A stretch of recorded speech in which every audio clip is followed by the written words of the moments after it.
Hi, welcome to the little gaming channel. We're going to talk about my 10 favorite games from childhood. These are games I had fun memories of playing growing up. So this is not really a list of the top 10 favorite games or the best games I've ever played list. This is more so games that I just remember from childhood, having really good memories of and having a good time playing. All these games are roughly before 2006 as well. So when I was roughly, I think like 12, I was born in 94. So when I was roughly 12 or younger. So let's get started. Don't forget to comment, like, subscribe. Follow me on Twitter. Follow me on Twitch. Subscribe to the YouTube channel. Leave a comment. Leave your top 10 favorite games from your childhood that you remember playing and having a good time playing as a young person. So let's get started. Coming in at number 10, Spyro, Year of the Dragon. This is a game I played on PlayStation. This was a game where you control this little cool purple dragon that could blow fire and fly. And you could do all these little cool things on each level. It was a really good game, a really easy game to play as well.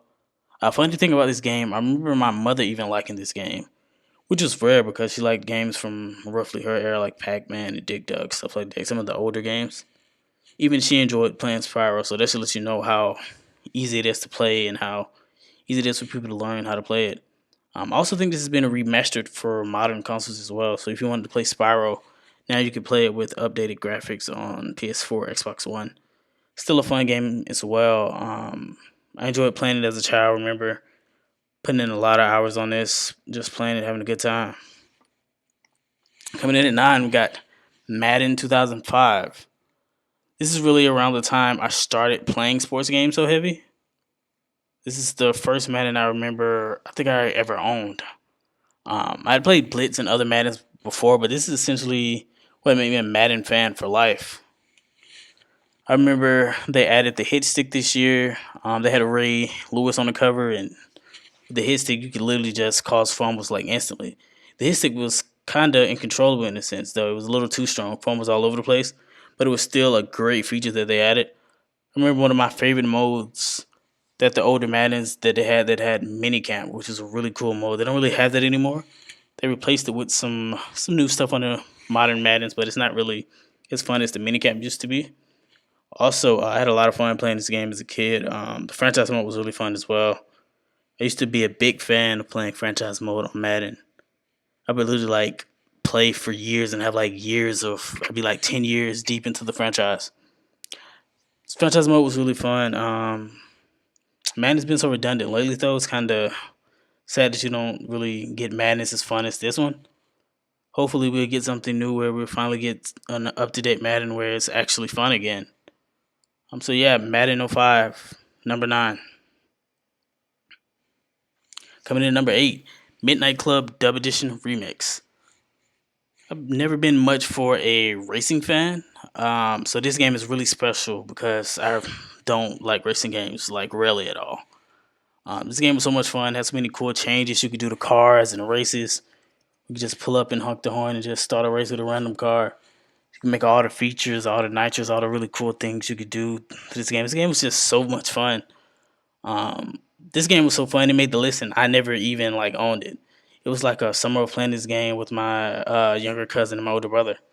I think it was like summer of '05 or '06. We put in a ton of time on this with those two. I recall it was my younger cousin's game. But we spent like a ton of time this summer playing this game. We played so much of it that it was actually able to make this list. Just remember having a lot of fun memories playing it that summer. Just a really solid game, really great racing game. Even though I don't even play racing games anymore, but this was just a really great game. Coming in at 7th, we have Pokemon Ruby. This is just a classic game I remember from my childhood. I'm almost 25. Well, I'm 25, almost 26. So I remember the card game craze of the early 2000s. I remember kids would literally bring Pokemon, Yu-Gi-Oh cards, and Digimon cards to like school. Like before class, we'd all try to like duel and stuff for cards. It was a different time. So Pokemon was a massive game. This was a major part of early gaming for me as well. Also, like last game, I'm not big into the RPG genre, but I still play Pokemon games to this day. I even have Pokemon now on the Switch. So this lets you know how fun this game was for me as a kid. Like this was really the first game I remember like the grind of slowly building a character. Maybe the first game I remember having to truly grind to get better each and every time you played to like slowly build a better character. To put this into perspective, before the Switch, this was like the last Pokemon game I owned.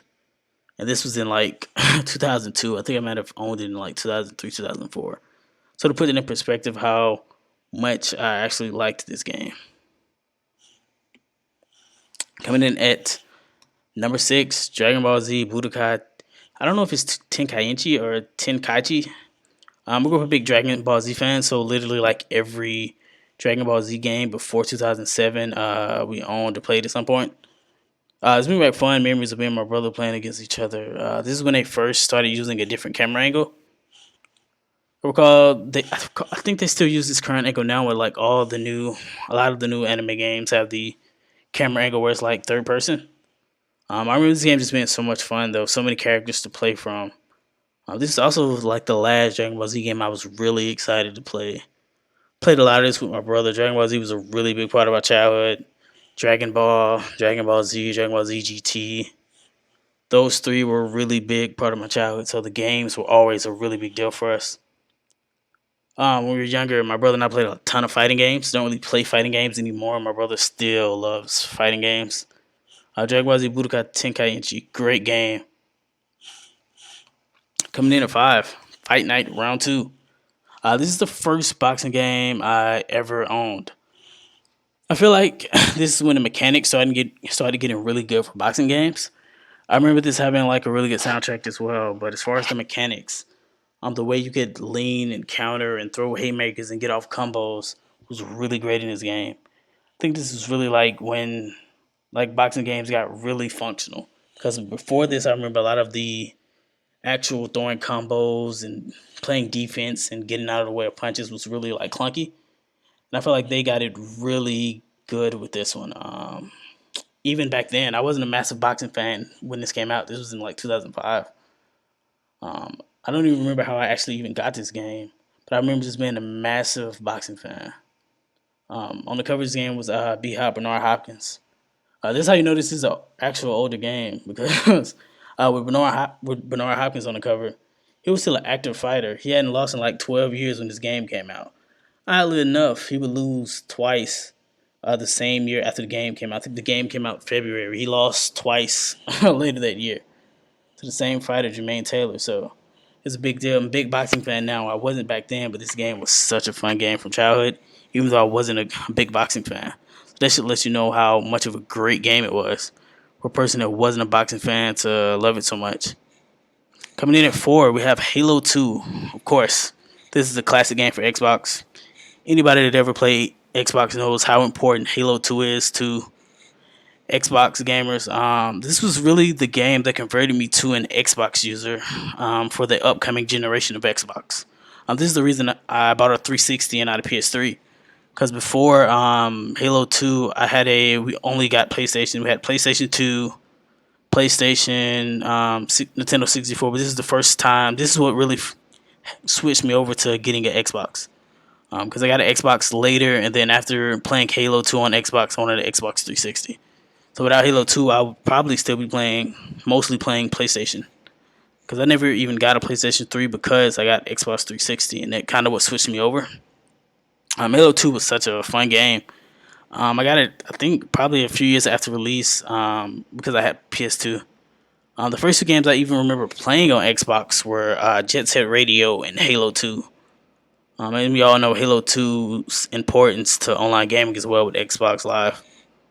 It's really responsible for creating a lot of the way that online shooters are played today.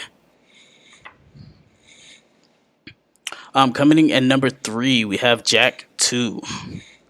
This is generally a fun game and a part of a series of great games, Jack and Dexter. Also, I always like to call it like a sister game, which is Ratchet and Clank, which I feel like were games that were very similar that came out around the same time. Where Ratchet and Clank was for PlayStation.